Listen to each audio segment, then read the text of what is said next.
TaskFlow has been faking it. Every API we built stored tasks in an in-memory array, a variable that vanishes the moment the server restarts. Real apps need data that persists, that survives restarts, scales to millions of rows, and never loses a record. That's a database. And the workhorse of the backend world is the relational database queried with SQL. In this video, you'll learn the relational model, tables, rows, columns, and the relationships between them. Why PostgreSQL is the default choice, how to define a schema with create table and constraints. The 4 CRUD operations in SQL: insert, select, update, delete, joining tables together and aggregating data. By the end, we'll design TaskFlow's real schema, users, projects, and tasks with proper relationships. This is where your data finally lives.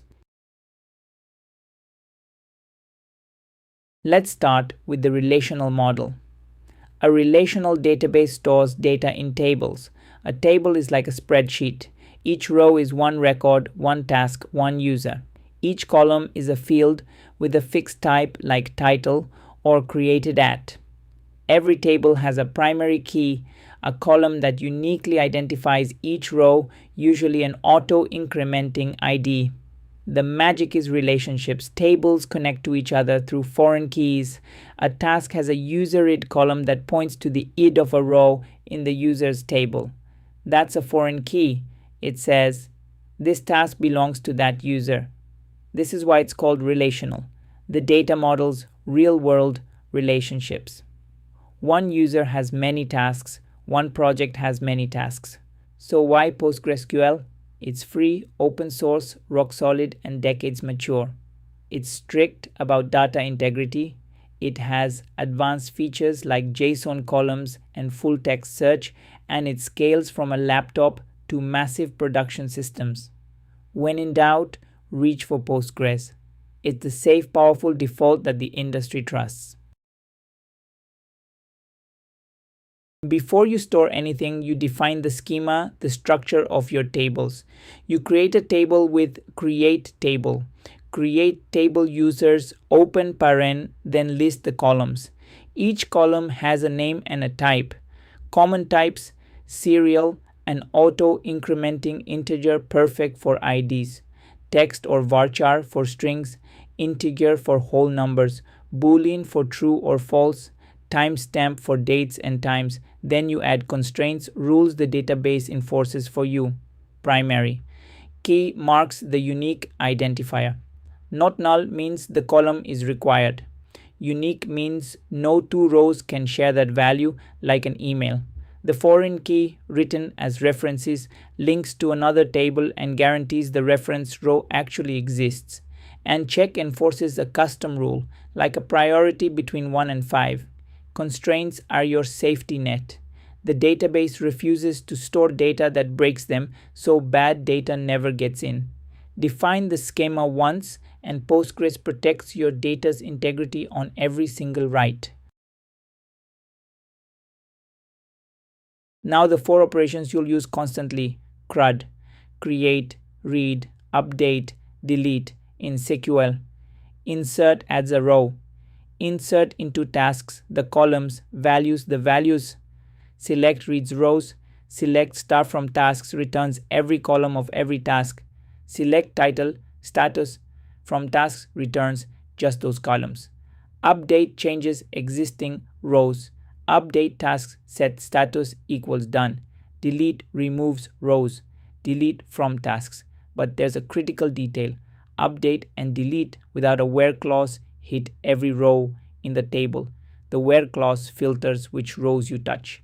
Where id equals 42 targets, 1 task. Forget the where on a delete and you wipe the whole table. Always include it.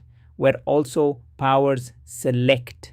Select from tasks where status equals done and user id equals 1. You shape results further with order by to sort, order by created, at dsc for newest first, and limit to cap how many rows come back, limit 20 for a page. Insert, select, update, delete with where, order by, and limit. That's 90% of the SQL you'll write.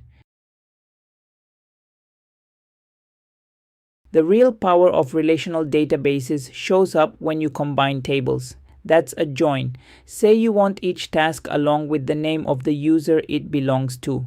The task table only has a user id, a number. The name lives in the user's table. A join connects them. Select from tasks. Join users on tasks.userid equals users.id. Now each row has the task and its user's data together. There are a few kinds. An inner join returns only rows that match in both tables.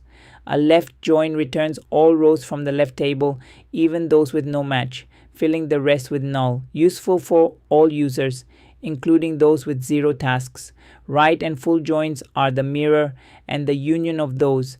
Inner and left cover almost everything you'll do. Then there's aggregation, computing summaries across many rows. Count, sum, AVG, min, max. Select count star from tasks counts them. Group by buckets rows before aggregating. Select user id. Count star from tasks. Group by user id gives you the number of tasks per user. Joins combine tables. Aggregations summarize them. Together they answer almost any question about your data.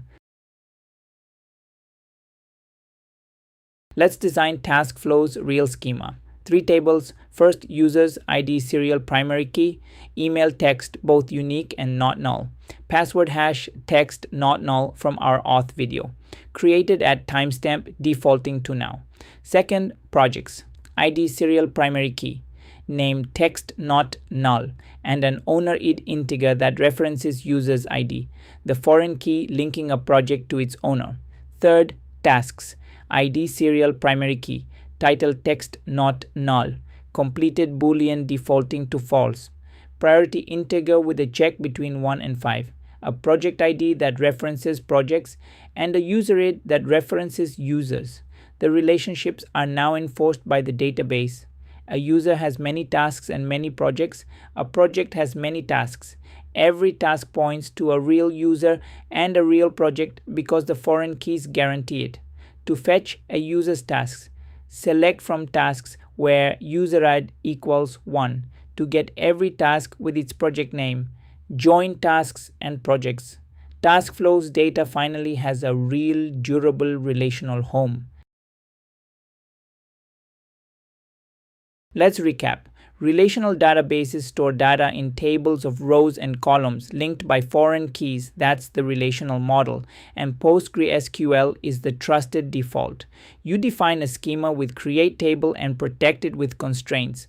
Primary key, not null, unique, foreign key, and check. CRUD is insert, select, update, and delete, always with a where clause plus order by and limit to shape results. Joins combine tables and aggregations with group by summarize them.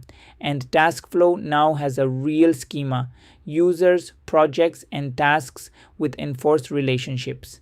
In the next video, we go deeper into advanced SQL, indexes, transactions, and performance. See you in the next one.